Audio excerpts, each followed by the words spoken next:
Revelations.Unveiled.Detroit.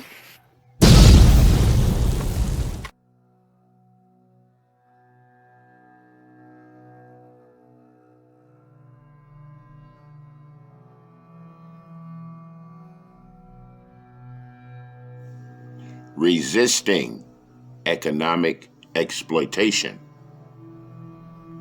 At the end of the Civil War, most black people lived in the South, where agriculture remained the dominant industry and land ownership had long been the clearest path to economic independence and self-sufficiency. For the many black people thrust into freedom with years of experience working the land for white profit, scholar Edward Royce explains the prospect of finally holding their own land gave them the opportunity to reap the fruit of their own labor and to take care of themselves, and held the potential to make them truly free.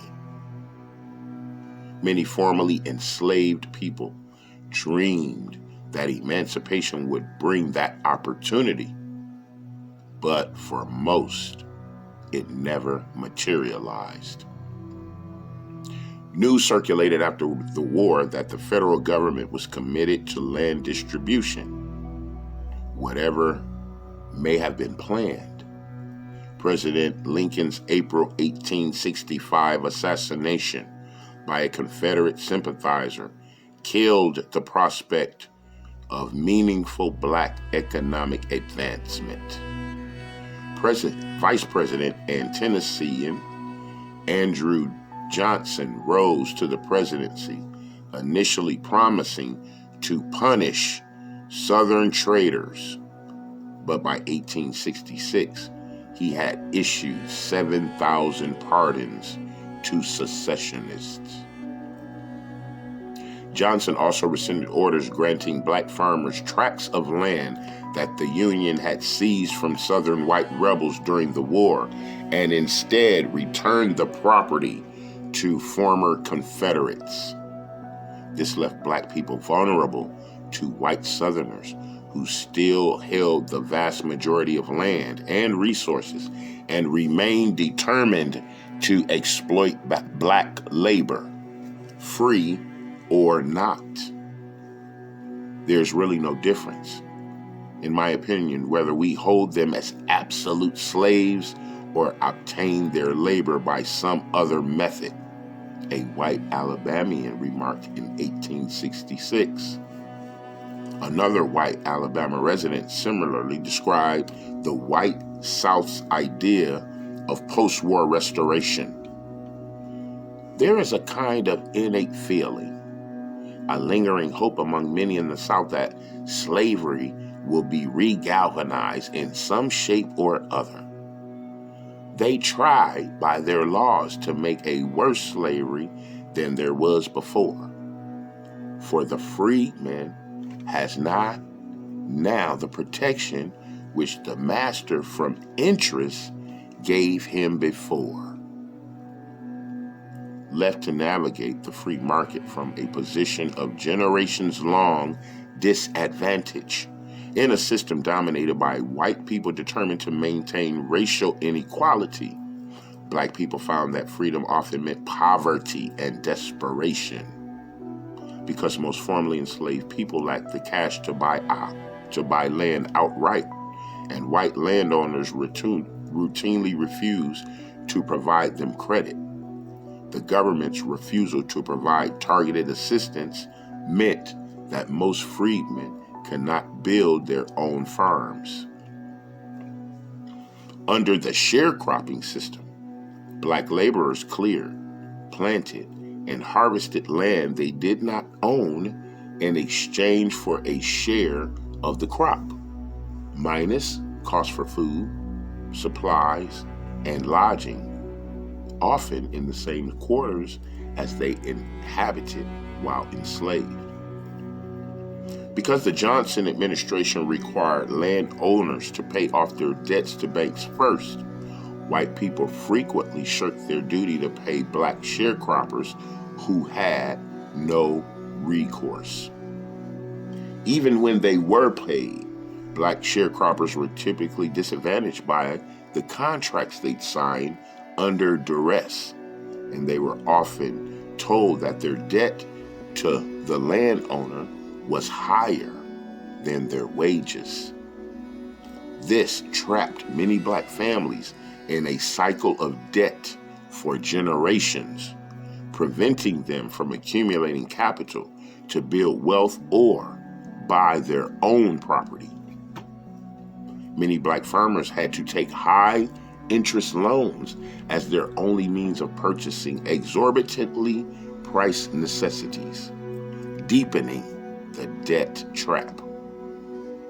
When they tried to enforce contracts at the end of the season or negotiate better ones, they were met with violence from landowners or organized regulators who used terror to enforce the agreement.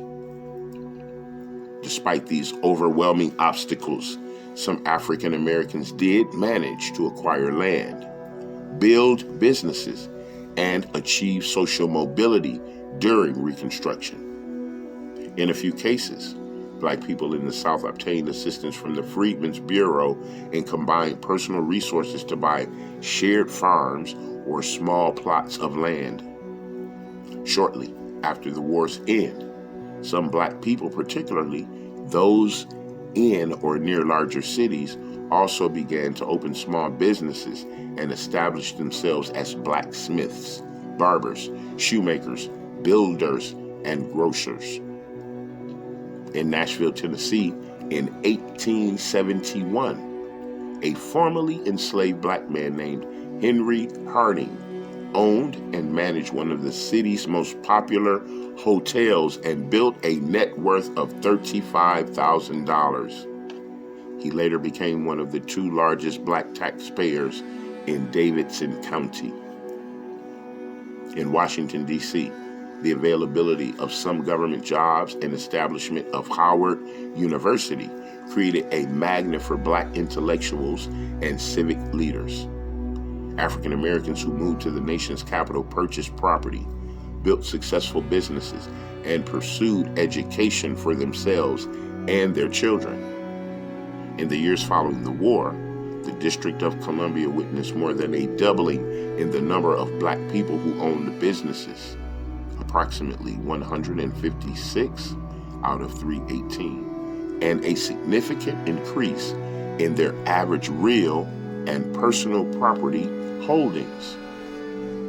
More than 90% of black Americans resided in the South by the 1870s, and only 1% of the more than 3 million African Americans in the regions owned land.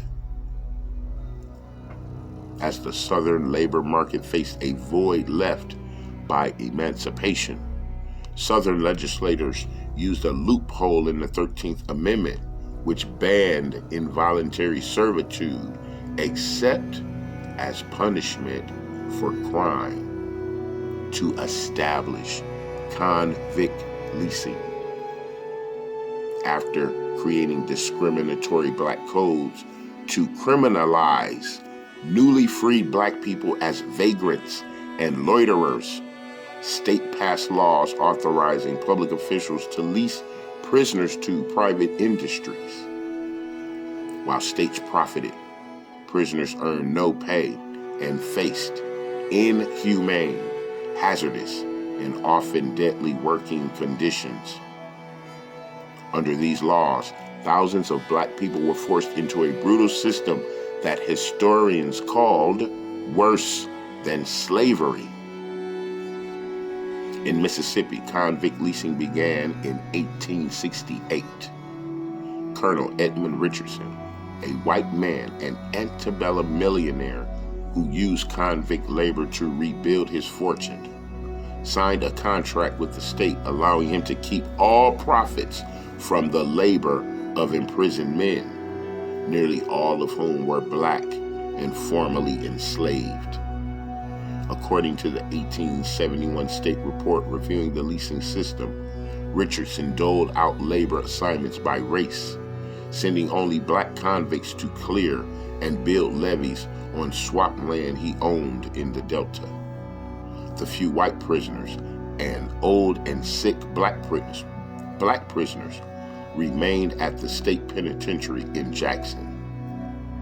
Though largely uncritical, the report reviewing Richardson's operation between 1868 and 1871 documented dozens of prisoners killed by violence or disease. The widespread economic exploitation of black people continued for generations after slavery's end. Those who challenged this system of domination faced threats, violence, and even murder. Late in the summer of 1865, a white mob brutally killed 6 black men in Duplin County, North Carolina. Charles Winters, John Hurst, John Middleton, Thomas Bradley, and 2 men whose names were not recorded. According to the testimony of a Union soldier, the 6 men had entered into a sharecropping agreement with their former slave owner and continued to work on the plantation where they had been enslaved. When the white men later tried to evict the men without compensation for the work they had done, they insisted on their rights to be paid. In response, the white men gathered his armed white neighbors, including law enforcement officers, and killed all 6 black men.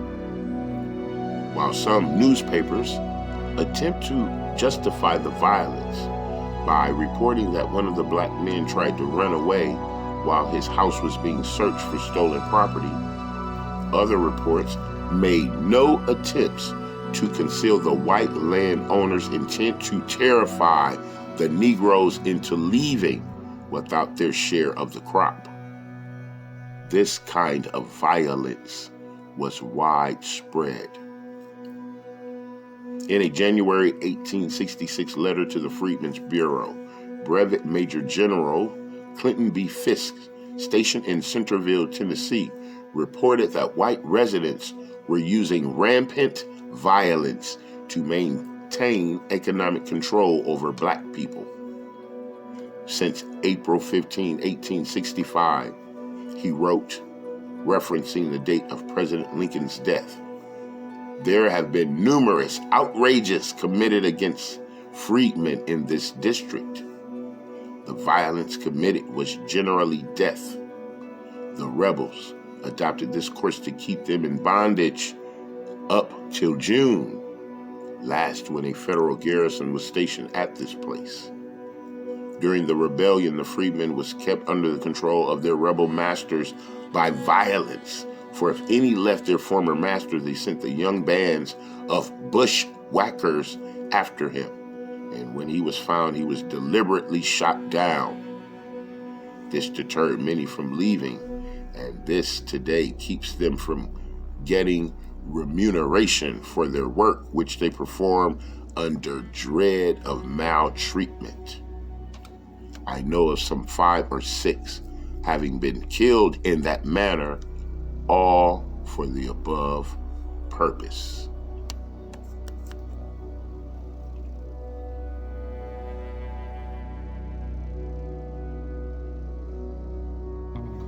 And until we are together again, I love you. I love you. I love you. To be continued. Revelations.Unveiled.Detroit.